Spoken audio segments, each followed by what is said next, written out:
Assalamualaikum warahmatullahi wabarakatuh.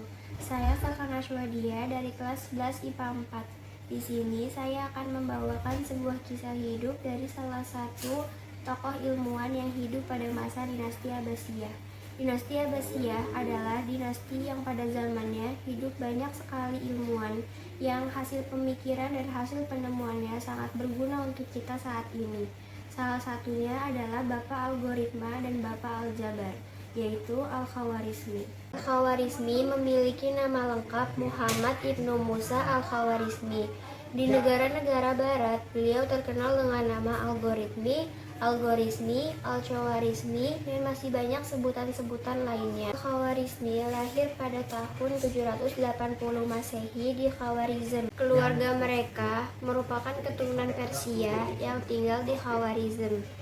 Namun, dari beberapa catatan sejarah mengatakan beliau ketika kecil pindah bersama keluarganya ke selatan kota Baghdad.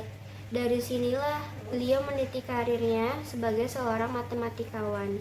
Beliau diperkirakan hidup di masa Khalifah Abbasiyah Al-Ma'mun, Al-Mu'tasim, dan Al-Watsik, di mana saat itu dikenal sebagai masa keemasan ilmu pengetahuan di daerah Arab berkat translasi buku dan ilmu pengetahuan ke dalam bahasa Arab. Pada masa itu terdapat Bait Al-Hikmah yang menjadi pusat penelitian, penerjemahan buku ke dalam bahasa Arab, dan juga publikasi ilmu pengetahuan yang dilakukan oleh para cendekiawan Islam, tak terkecuali Al-Khawarizmi.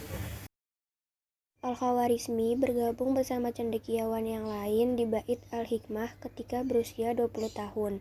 Semasa hidupnya, beliau bekerja di sekolah kehormatan yang didirikan oleh Khalifah Al-Ma'mun.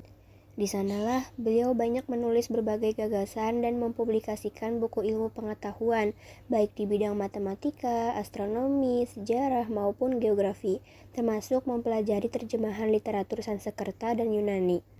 Karya pertama beliau dipublikasikan dalam buku Al-Jabar atau Alkitab Al-Mukhtasar fi Hisab Al-Jabr wa Al-Muqabala. Buku tersebut merupakan buku pertama yang menjelaskan solusi sistematik dari linear dan notasi kuadrat. Berkat karya tersebutlah beliau dijuluki sebagai Bapak Al-Jabar. Al-Khawarizmi juga berkontribusi terhadap cabang aritmatika.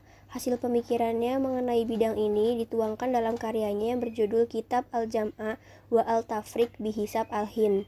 Kitab tersebut dikenal sebagai buku ilmu pengetahuan pertama yang ditulis menggunakan sistem bilangan desimal.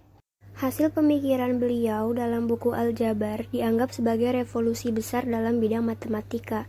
Beliau berhasil mengintegrasikan konsep-konsep geometri dari matematika Yunani kuno ke dalam konsep matematika yang baru. Pemikirannya menghasilkan sebuah teori gabungan yang memungkinkan bilangan rasional, irasional, dan besaran-besaran geometri diperlakukan sebagai objek-objek aljabar.